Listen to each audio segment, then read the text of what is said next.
Coordination compound. Coordination compound माने उपसहसंयोजी यौगिक, उपसहसंयोजी यौगिक। ठीक ठीक है। देखिए इसमें हम लोग डिस्कस करते हैं साल्ट के बारे में। किसके बारे में? साल्ट के बारे में कि साल्ट क्या होता है। साल्ट इसमें देखो साल्ट 3 प्रकार के पाए जाते हैं, जैसे जो अभी हम लोगों को पढ़ना है। कौन कौन से साल्ट? एक सिंपल साल्ट, एक सिंपल साल्ट, दूसरा पाया जाता है डबल साल्ट। क्या पाया जाता है? Double salt. और तीसरा पाया जाता है कॉम्प्लेक्स साल्ट। कौन सा साल्ट? Complex salt. देखिए सिंपल साल्ट माने होता है सामान्य लवण, ठीक है, सामान्य लवण।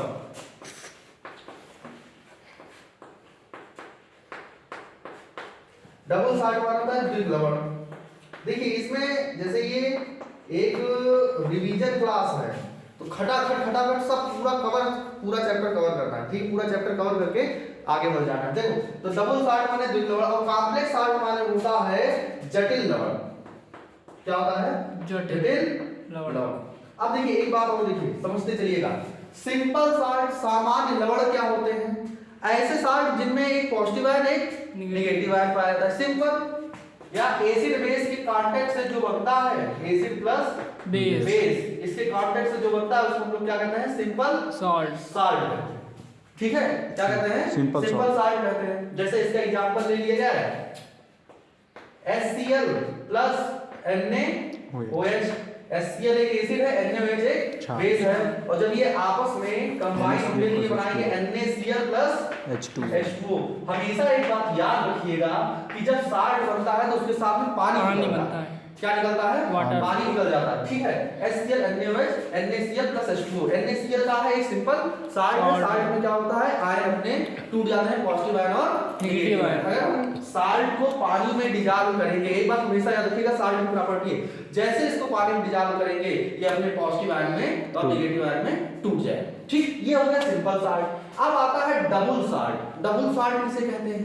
अब देखिए डबल साल्ट की क्या विशेषता है? It 2 or more salt, it is prepared by combination of 2 or more salt. ये 2 या 2 से अधिक सिंपल साल्ट के कॉम्बिनेशन से बनते हैं। क्या होते हैं? 2 या 2 से अधिक सिंपल साल्ट के कॉम्बिनेशन से बनते हैं, इनको हम लोग डबल साल्ट कहते हैं। It is prepared by combination of 2 or more salt. Combination of 2 or more simple salt. ठीक है, सिंपल साल्ट। देखिए इसी को हम लोग मॉलिक्यूलर साल्ट भी कहते हैं। ये दोनों डबल साल्ट और कॉम्प्लेक्स साल्ट, इनको हम लोग मॉलिक्यूलर साल्ट कहते हैं। क्या कहते हैं? Molecular salt. मॉलिक्यूलर साल्ट का मतलब हुआ कि इसमें एक से ज्यादा मॉलिक्यूल होंगे। क्या होंगे? एक से ज्यादा मॉलिक्यूल होंगे, ये मॉलिक्यूलर साल्ट में आते हैं। ठीक है, मॉलिक्यूलर साल्ट में आते हैं। अब एक बात और देखिए, थोड़ा सा छोटी सी बात देखिए, it is prepared by combination of 2 or more salt. ये 2 या 2 से अधिक साल्टों के सिंपल साल्ट के कॉम्बिनेशन से बनता है। ठीक, ये आपका हुआ डबल साल्ट। अब डबल साल्ट की विशेषता क्या है? पहले इसकी प्रॉपर्टी देख लीजिए, तब कॉम्प्लेक्स साल्ट जाते हैं। डबल साल्ट जितने भी होते हैं, जब इनको पानी में डिजॉल्व किया जाता है तो ये अपने आयनों में टूट जाते हैं। It dissolve to the water, it dissolve into the water, then it decompose into its ion, ions. ये अपने आयंस में टूट जाते हैं एंड लूज देयर आइडेंटिटी, अपनी पहचान को ये खो देते हैं। यानी कि एक्वस सॉल्यूशन में अपनी आइडेंटिटी बरकरार नहीं रखते। ठीक है, and they lose their identity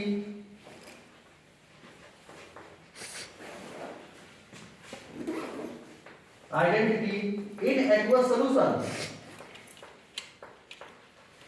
aqueous solution, ये एक्वस सॉल्यूशन में अपनी आइडेंटिटी खो देते हैं। जैसे इसका सिंपल एग्जांपल है फिटकरी। क्या है? फिटकरी का सूत्र बताइए। K2SO4 का आउटकम 24 K2SO4 Al2SO4 का होल थ्राइस डॉट 24H2O। जब इसको हम पानी में डालते हैं तब ये टूटता कैसे है, देखिए ये अपने आयनों में टूट जाएगा। मतलब कहने का मतलब क्या है, K2 है तो 2K double positive, 2K positive आ जाएगा, 2K positive plus SO4 negative negative, SO4 negative negative plus 2Al triple positive plus 3SO4 minus minus और डॉट 24H2O। ये देखिए अपने आयनों में टूट गया। इसको एक्वस सॉल्यूशन में डालने पर ये अपने आयनों में टूट गया और ये अपनी आइडेंटिटी क्या कर देता है, खो देता। ठीक है, तो डबल साल्ट की एक विशेषता है कि ये आइडेंटिटी अपनी वाटर सॉल्यूशन में खो देते हैं। क्या कर देते हैं, खो देते हैं। ठीक है, नोट करिए। दूसरा एग्जांपल है इसका डबल साल्ट का।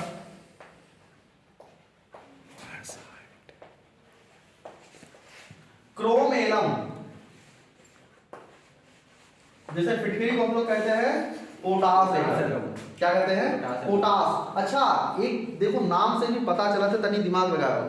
फिटकरी में फिटकरी सूत्र क्या है, K2SO4 Al2SO4 का होल थ्राइस है, Al2SO4 का होल थ्राइस, यानी कि उसमें पोटास बोला है। पोटास का मतलब क्या होगा, पोटेशियम होगा है। Chrome alum CHROM chrome alum, इसका मतलब इसमें क्रोमियम होगा। क्या होगा, क्रोमियम होगा।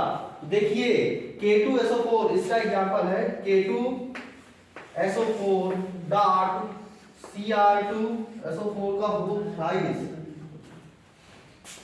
SO4 का होल थ्राइस डॉट 24H2O। ठीक है, ये भी जब वाटर में डिजॉल्व किया जाता है, किसमें डिजॉल्व किया जाता है, वाटर में डिजॉल्व किया जाता है, तो ये अपने कंपोजिट आयंस में टूट जाते हैं। किसमें टूट जाते हैं, अपने कंपोजिट आयंस में टूट जाते हैं। जैसे 2K positive plus SO4 negative negative plus 2Cr positive positive positive plus 3SO4 negative negative plus 24H2। ठीक है, ऐसे टूट जाता है। ठीक, तो ये देखो जब पानी में डाला गया तो ये तो अभी क्रोम एलम है तुम्हारा। क्या है, क्रोम एलम। लेकिन जब पानी में डाल दिए तो ये क्रोम एलम के रूप में नहीं है, तब ये अपने आयंस के रूप में टूट गया। किसके रूप में टूट गया, आयंस के रूप में टूट गया और ये अपनी आइडेंटिटी खो दिया। हो सकता है कुछ और भी बना रहा हो इन आयंस से मिलके, ये कोई जरूरी नहीं कि क्रोम एलम ही बना रहा हो। समझ में आया ना। अच्छा एक चीज और देखिए, एक चीज हम और देख सकते हैं मोटा मोटा, डबल साल्ट का ये क्या है, डबल साल्ट ही तो है। डबल साल्ट के आयंस का हम लोग टेस्ट कर सकते हैं। क्या कर सकते हैं, टेस्ट कर सकते हैं, माने इनका परीक्षण किया जा सकता है। अगर आप फिटकरी लेकर के बैठे हैं तो पोटेशियम की उसमें जांच हो सकती है कि इसके अंदर पोटेशियम प्रेजेंट है, आप उसका टेस्ट कर सकते हैं। ठीक है, तो डबल साल्ट क्या होता है, देखो थोड़े पढ़े हुए हैं कि डबल साल्ट में थोड़ा थोड़ा एग्जांपल और बताया नहीं थे, फिर उसके बाद में आप लोग मैनेज करते रहेंगे। ठीक है, चलिए उसको चलता है। K2SO4 डॉट Cr2SO4 का होता है इधर 24 डबल साल्ट। ठीक, पानी में डाले अपने आयंस में टूट गया, डबल साल्ट है, अपनी आइडेंटिटी खो दिया। उसके बाद आता है कॉम्प्लेक्स साल्ट। ठीक है, इसी का एग्जांपल और आता है कार्बेलाइट। कार्बेलाइट ये आपका क्या है, डबल साल्ट है। ठीक है, उसके बाद आता है कॉम्प्लेक्स साल्ट। क्या आता है, कॉम्प्लेक्स साल्ट। इसी को हम लोग कहते हैं कोऑर्डिनेशन कंपाउंड। क्या कहते हैं, कोऑर्डिनेशन कंपाउंड। देखिए डबल साल्ट इसके अंतर्गत नहीं आता, नहीं डबल साल्ट इसके अंतर्गत नहीं आता है।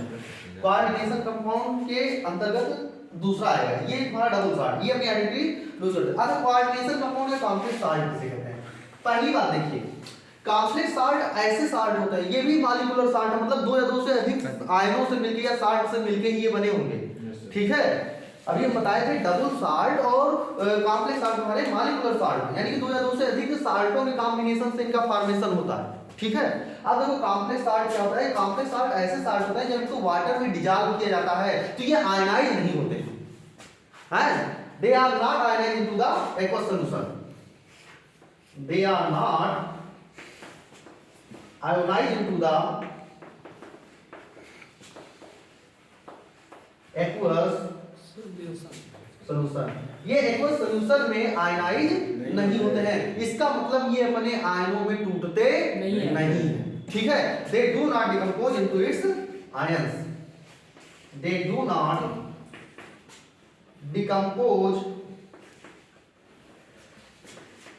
इनटू इट्स आयंस, ये अपने आयनों में नहीं टूटते हैं in aqueous solution.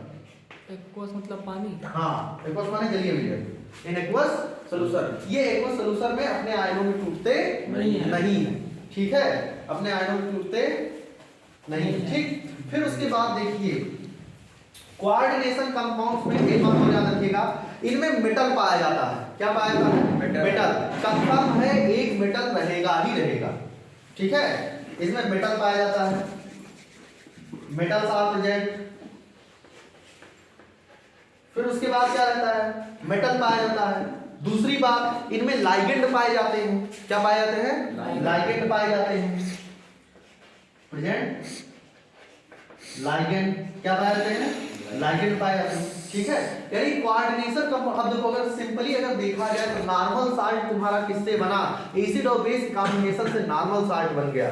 Double salt कैसे बना? दो या दो से अधिक नॉर्मल साल्ट को मिला दिए तो तुम्हारा डबल साल्ट बन गया। कोऑर्डिनेशन कंपाउंड या कॉम्प्लेक्स साल्ट कौन होते हैं? देखो, डबल साल्ट क्या था? आयनाइजेबल था, पानी में आयनाइज हो गया, अपने आयनों में टूट गया, उसकी आइडेंटिटी खो गई। देखो, कॉम्प्लेक्स साल्ट क्या होता है? They are not ionized to the aqueous solution, ये अपने ये एक्वस सॉल्यूशन में आयनाइज नहीं होते हैं। जब आयनों में टूटते नहीं हैं तो दे does not decompose into its ion, ये अपने आयनों में टूट रहे हैं। मेटल्स आर प्रेजेंट, इनमें मेटल प्रेजेंट होते हैं। प्रेजेंट लाइगेंड, इनमें लाइगेंड प्रेजेंट होते हैं। देखिए थोड़ा सा और,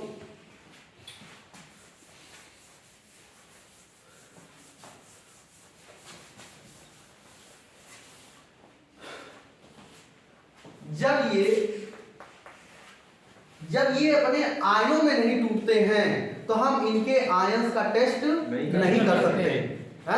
we can not test, we can not do test about its ions. इनके आयनों के बारे में हम इनका टेस्ट नहीं कर सकते हैं। ठीक है, और ये अपनी आइडेंटिटी एक्वस सॉल्यूशन में नहीं खोते।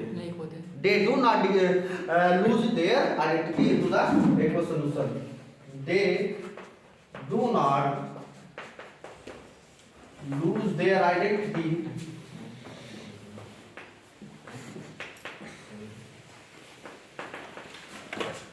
in aqueous solution. Aqueous solution. इसका एग्जांपल देखो, जैसे बेस्ट एग्जांपल है K4FeCl6।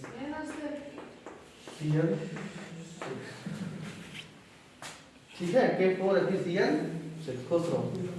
K4FeCl6 जब इसको हम पानी में डालेंगे तो ये कैसे टूटेगा? देखो, 4K positive plus FeCl6 minus.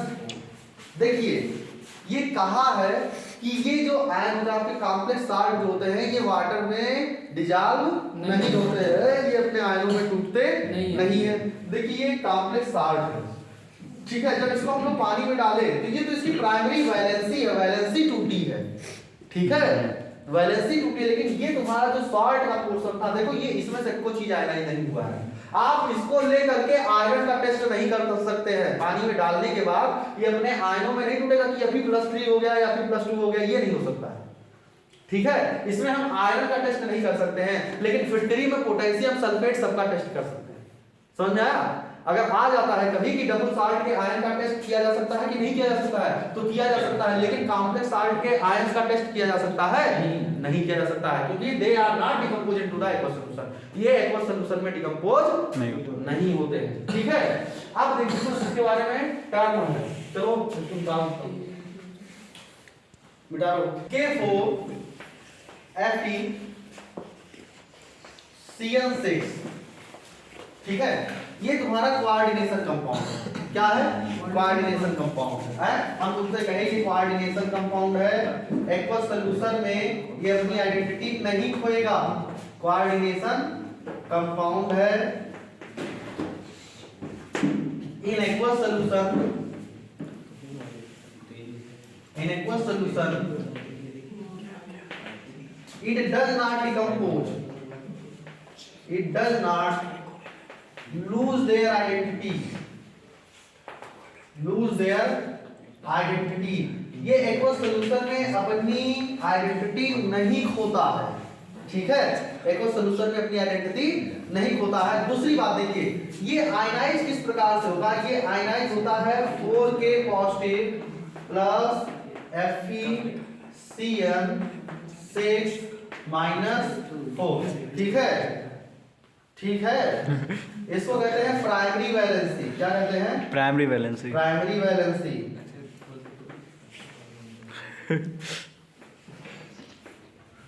और इसको कहते हैं कोऑर्डिनेशन स्फीयर।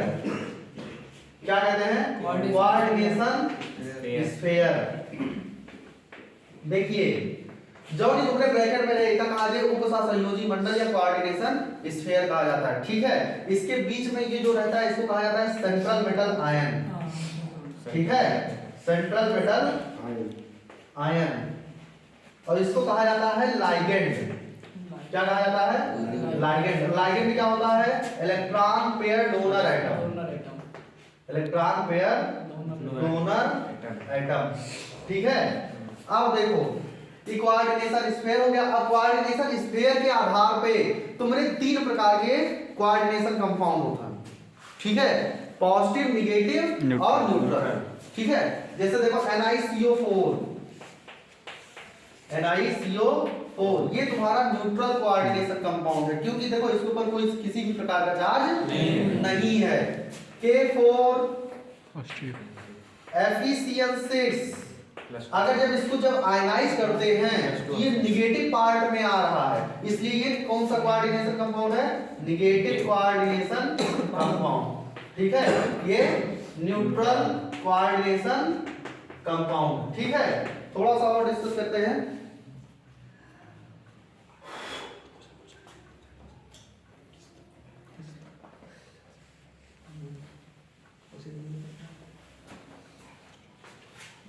CO NH3 का 4Cl2 और Cl। अब अगर देखा जाए तो इसमें तुम्हारा कोऑर्डिनेशन इसमें पॉजिटिव पार्ट में जा रहा है, ठीक है। तो जब पॉजिटिव पार्ट में जा रहा है तो कैसा है? पॉजिटिव कोऑर्डिनेशन कंपाउंड, ठीक है। एक बात और याद रखो हमेशा, जैसे नाम में कभी भी हम पहले, जैसे कोई भी किसी का भी नाम लिखा जाएगा, किसी भी आयन के कंपाउंड का नाम, तो पहले पॉजिटिव आयन का नाम रहेगा, फिर नेगेटिव आयन का नाम। कभी भी नेगेटिव आयन का नाम पहले और पॉजिटिव आयन का नाम बाद में नहीं लेगा। जैसे NaCl है, NaCl को क्या कहते हैं? सोडियम क्लोराइड, है। कभी इसको क्लोराइड सोडियम नहीं कह सकते, ठीक है। हमेशा पॉजिटिव आयन का नाम पहले होगा, नेगेटिव आयन का नाम बाद में, ठीक है, ठीक।